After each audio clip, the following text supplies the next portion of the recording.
The HOA conspiracy unraveled. It's strange how silence can feel louder after chaos. Karen was gone, arrested, charged, and paraded through every gossip channel in Lakeside Estates. Yet the neighborhood didn't breathe relief. It tightened. Doors shut faster. Conversations dropped to whispers. Something was still wrong. A week after the arrest, Agent Cole called me back to the precinct. "Thought you'd want to see this," he said, dropping a folder onto the metal table. Inside were documents pulled from Karen's drives.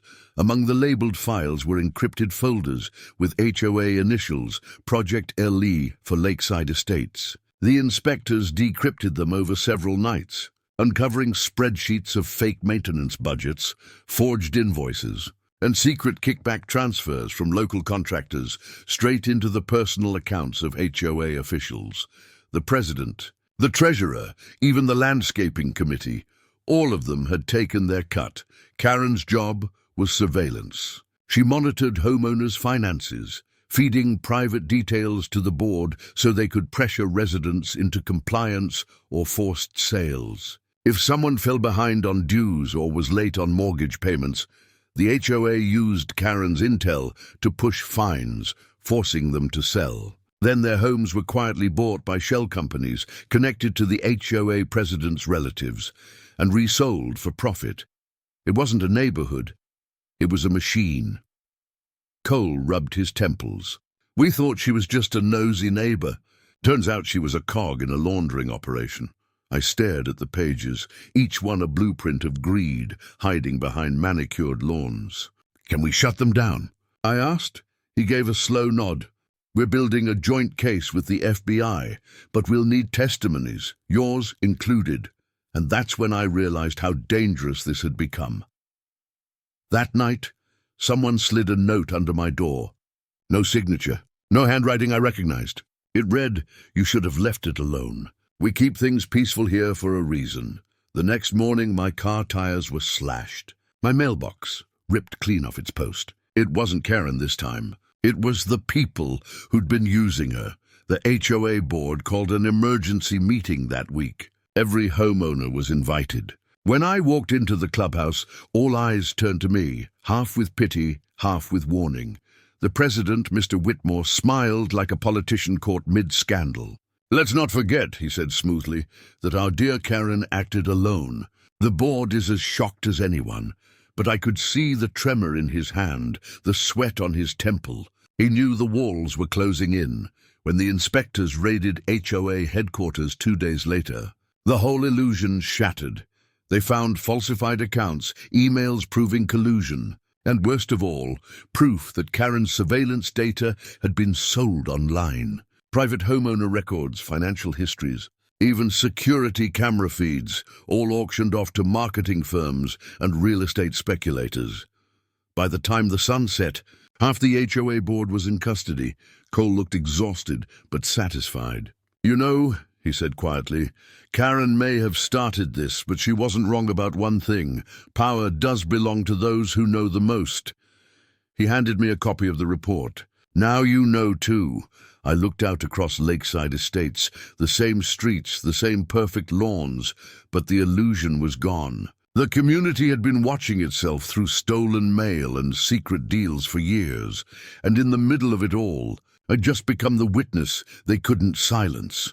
The fall of the HOA and the new beginning, 2 months after the arrests. Lakeside Estates didn't look the same. The grass was still trimmed. The houses still gleamed under the morning sun. But the air was different, lighter, freer. The invisible leash that once bound the neighborhood had snapped. Karen's old house sat empty now, its windows boarded up, her roses gone wild in the front yard. No one wanted to buy it, not yet. It had become a symbol of everything that went wrong beneath perfect fences. I had testified before the grand jury the week before. The courtroom smelled of oak polish and anxiety. The HOA board members sat across the aisle, their designer suits doing nothing to hide their guilt. Whitmore, the president, avoided my gaze until the verdict was read. Guilty on multiple counts: wire fraud, identity theft, mail tampering, and conspiracy. When the sentence dropped, the sound in the courtroom wasn't applause or relief. It was silence, heavy and cleansing. Justice doesn't always roar. Sometimes it exhales. Agent Cole met me outside the courthouse. He looked different, more relaxed, maybe even proud. "You did good," he said, handing me a small envelope. Inside was an official letter of appreciation from the Postal Inspection Service. "Not everyone stands up to the machine," he added. "You did." The letter wasn't what mattered. It was what it meant, that the nightmare was finally over. Back home, the neighborhood slowly began to heal. Without the HOA's iron grip, people started talking again. We shared stories, held weekend barbecues, repainted our mailboxes in colors that had once been against community guidelines. For the first time, individuality bloomed where conformity had reigned. I became something unexpected, not a rebel, but a reminder.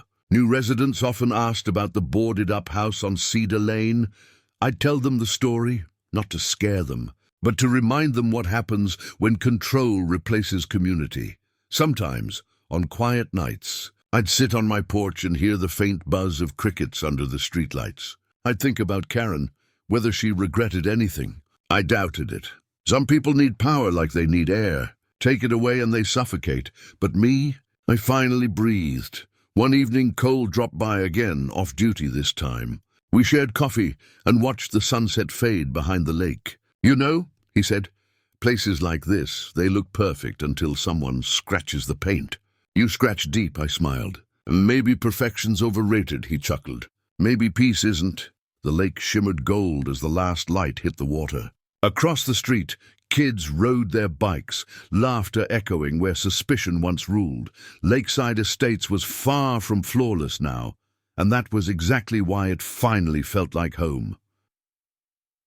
As the night settled in, I stood, looked at the mailbox that started it all, and thought about how something as small as stolen mail had unraveled an empire of deceit. Perfection had been the lie.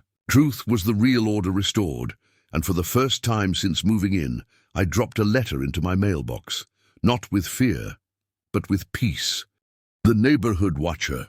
When I first moved into Lakeside Estates, I thought I'd finally found peace. The streets were clean, lawns symmetrical, and mailboxes identical, like a model suburb frozen in perfection. But perfection often hides rot beneath its shine. Within a week, I met Karen, the self-proclaimed enforcer of the HOA. She wasn't the president, just a loud, nosy neighbor who acted like one. She wore pastel cardigans, carried a clipboard, and treated every driveway as if it were her jurisdiction. "Welcome to the neighborhood," she chirped, squinting at my moving truck. "We have rules here. Trash bins go out after 6 p.m., lawns no higher than 2 inches, and," she paused, "no unapproved mailboxes." I laughed, thinking she was joking. She wasn't. By the second week, my mail started disappearing. Utility bills, bank letters, gone. I thought maybe they were lost, until one day I caught a shadow outside my porch. Through the curtains, I saw Karen, crouched near my mailbox, slipping something into her tote bag. I confronted her the next morning. She smiled sweetly. "Oh, I was just checking for junk mail.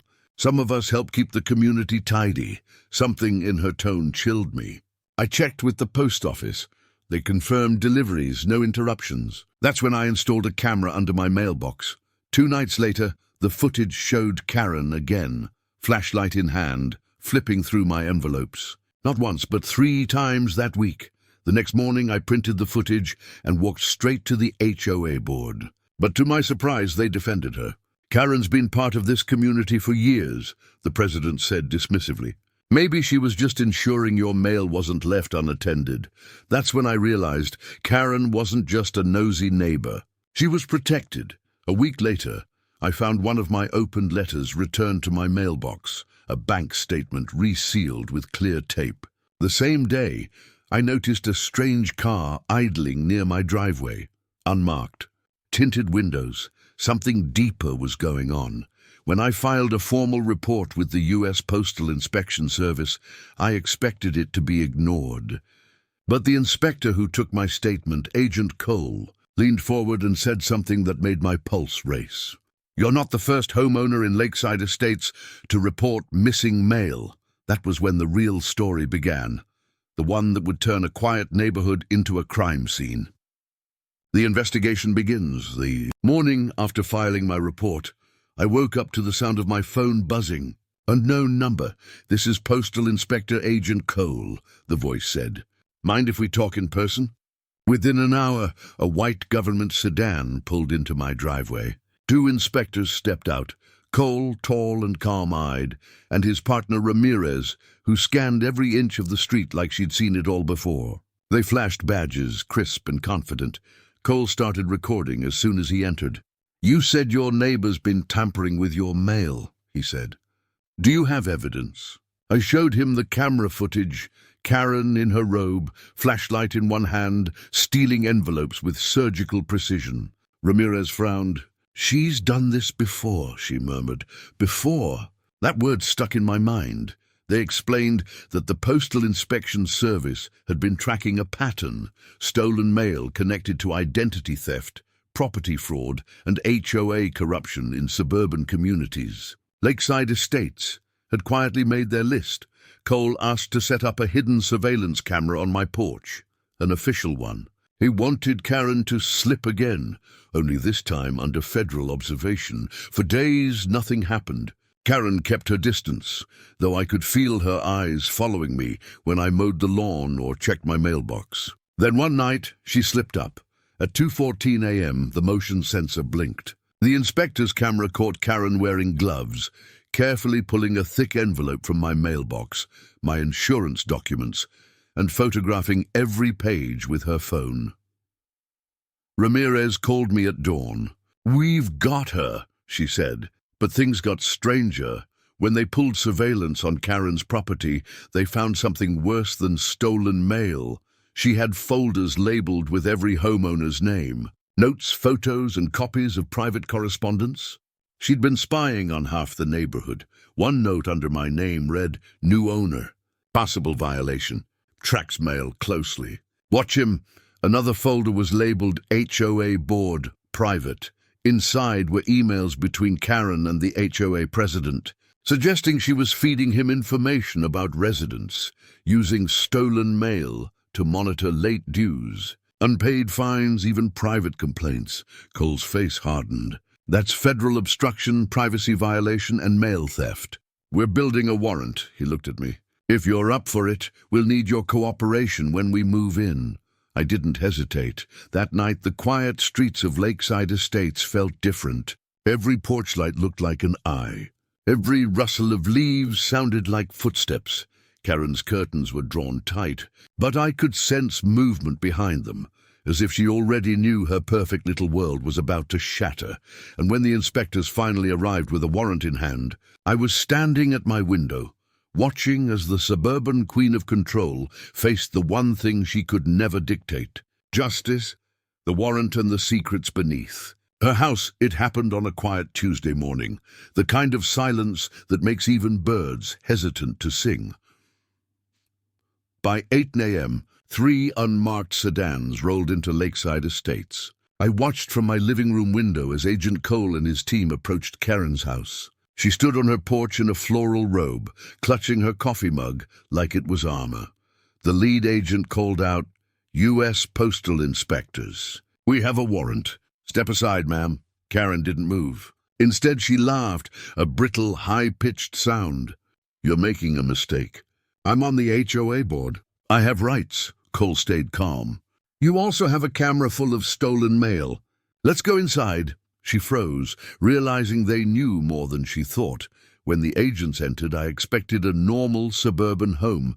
Porcelain cats, floral couches, maybe the smell of potpourri. But what came out from that house changed everything. Boxes, dozens of them, each labeled with handwritten notes.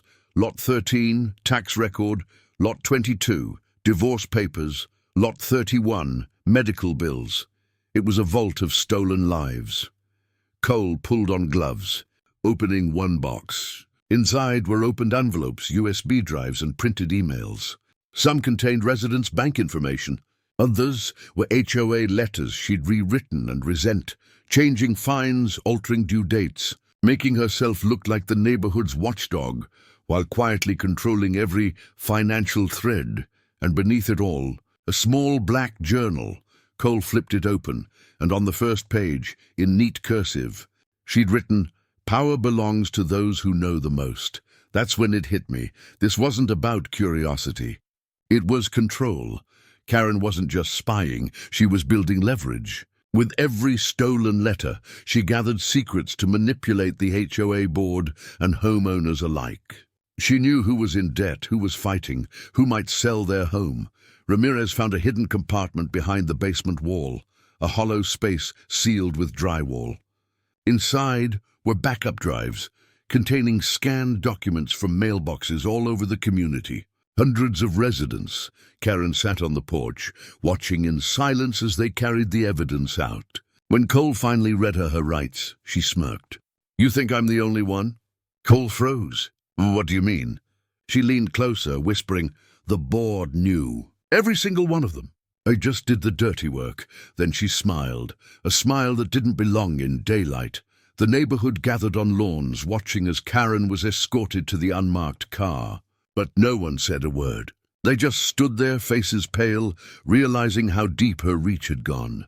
Later that evening, Cole came back to my porch. "We'll be expanding this investigation," he said grimly. "Turns out Karen's files connect to several HOA members.